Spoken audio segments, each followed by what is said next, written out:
Okay, so let's unpack this. Welcome back to the deep dive. You sent us an absolute monument of source material today, Mhm. something that documents a musical project of just staggering ambition. We are diving into a collection called, a little cryptically, the Gevgelija songs. It's incredible, and it's more than just a collection. It's an entire systematic cross-section of global music. Our sources are these two huge documents. One is a categorical index, and it details exactly 100 distinct music genres. 100, exactly. And the second is a master sheet that gives us all the track-level metadata for, well, thousands of individual songs.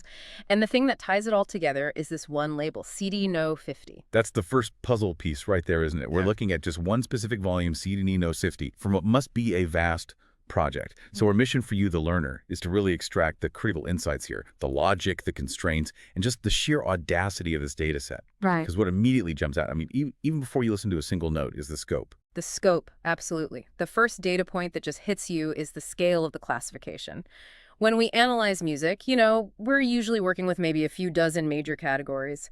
This project lists precisely 100 distinct genres. It suggests this wasn't just thrown together by an algorithm or a casual music fan. No, this was methodical, almost academic, an effort to map the entire landscape of musical possibility. I found myself just scrolling and scrolling, expecting the list to end, but it just kept going. You start with the usuals, right? The ones that anchor the map.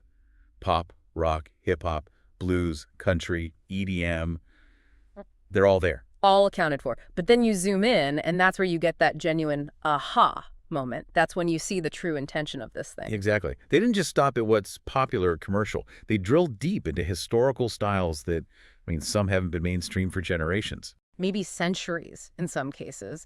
You see Baroque and the 1950s style of doo-wop practically side by side. They've got Gregorian chant, the brassy sound of Dixieland, and even the structured fun of vaudeville. This isn't just a playlist. It's a journey through music history itself. And it's not just a journey through time. It's a journey around the globe, a cultural census, really. Yeah. This is what takes it beyond just a studio exercise for me. We're not just talking Western music traditions here. Not at all. The list includes these incredibly specific genres that need specialized knowledge, specialized instruments. I mean, just look at the cultural bandwidth they were trying to span here. You go from the polyrhythms of Afrobeat and the romance of bolero and bossa nova, all the way to sounds we barely hear outside of their own regions. Let's pause on a couple of those, because this is where the commitment really shows. They included enka, that's that really emotive traditional Japanese ballad style. And then just a few lines down, you find kazachok, that super energetic Eastern European folk dance. And culturally, even further afield, you get Xhosa rhythm. That's South African music, deeply percussive, tied to ritual. And to put Xhosa right alongside the theatricality of mariachi and the technical skill needed for the Greek sirtaki, it tells you they were aiming for maximum cultural representation. What's fascinating to me is the time compression in that list. You have ancient styles like Gregorian chant next to hyper-modern genres that didn't even exist 5 years ago, like synthwave, trap, lo-fi, chill out. It feels like they were building a complete definitive index of musical expression, from the grandest symphony to the most intimate string quartet. It really speaks to this encyclopedic ambition. I mean, there are probably only a handful of people in the world who listen to both Xhosa rhythm and synthwave. And yet the producers of Gevgelija songs made tracks for both. Absolutely. So we've established the incredible breadth of this map. Now let's talk about the incredible discipline that went into charting it. I'm talking about the structure of the data pattern. Because if the list of 100 genres was wild, the track metadata it's rigorously, almost absurdly structured. It is the definition of systematic.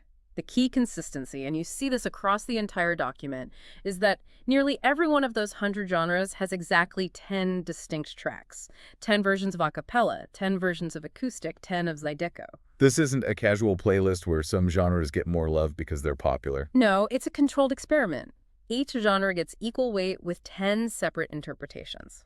And this brings us to what is, I think, the most foundational and most confounding data point in this whole thing. The column titled Same Text is marked yes for every single track, every one. That finding changes everything. It reframes the whole project. Yeah. It means this is fundamentally a study of form, not just a casual collection.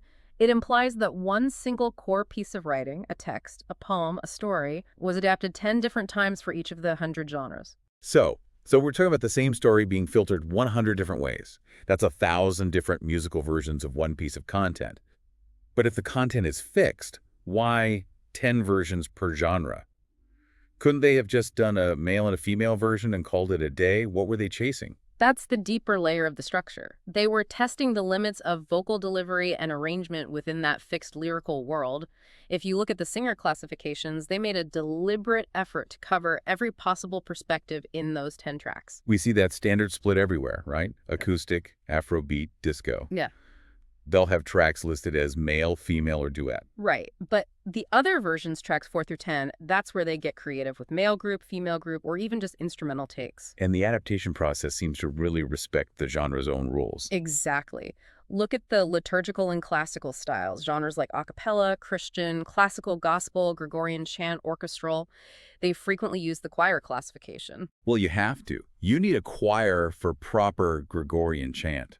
A single soloist isn't going to capture the form. The structure of the genre demanded that vocal arrangement. And then you get the real outlier, kids' music. That's the only genre that explicitly defines the age of the singer. It uses kid male, kid female, and kids choir. They actually went to the trouble of casting age-appropriate vocalists just for those 10 versions. It really underscores the granularity. They weren't just checking boxes. They were trying to capture the full sonic texture required by the genre itself. Okay, so we've covered the what and the how. Let's look at the when.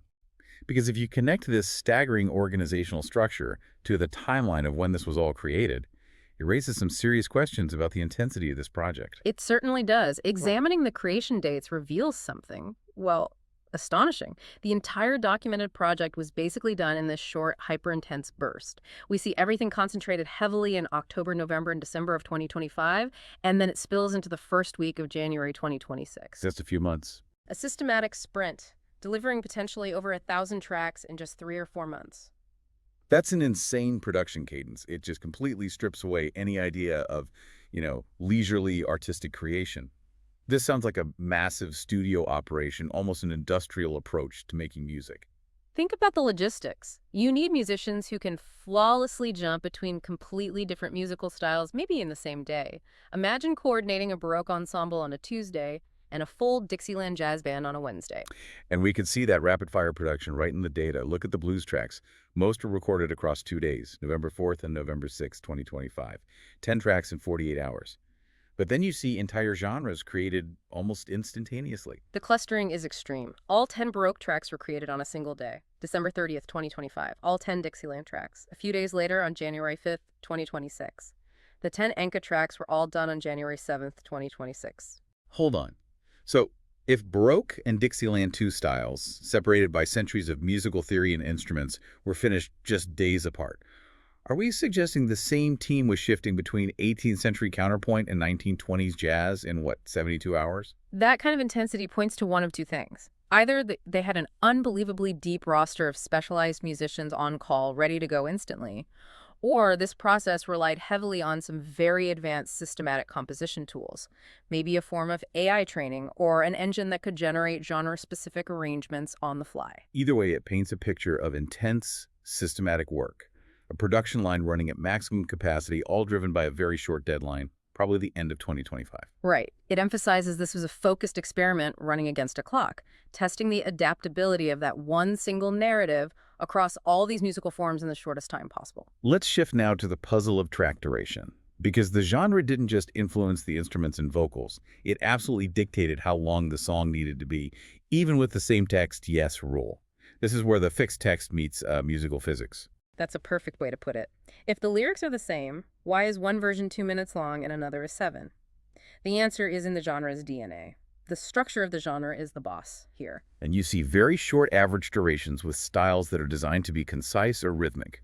Kids' music is the shortest overall. Some tracks are as brief as 2 minutes and 9 seconds, which makes sense. Short attention spans. Dancehall tracks are generally short too, clustered between about 2.48 and 3.34.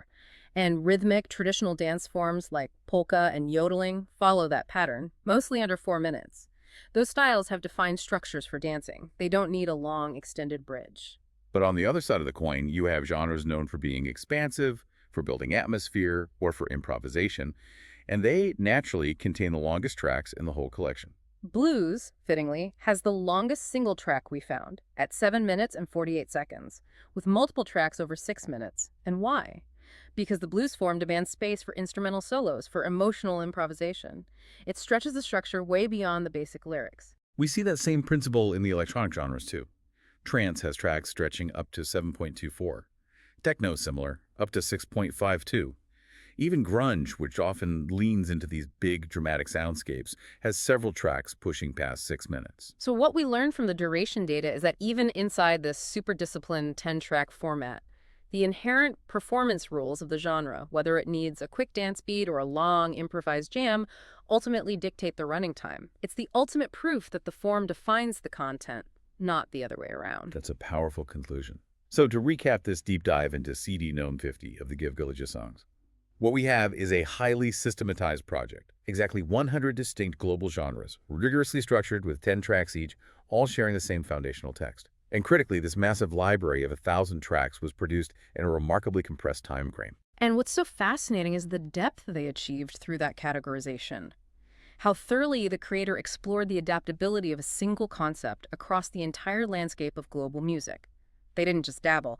They meticulously built 10 versions for everything from rumba flamenca to heavy metal. It's like a comprehensive index of musical grammar. Which leads us to our final provocative thought for you to chew on.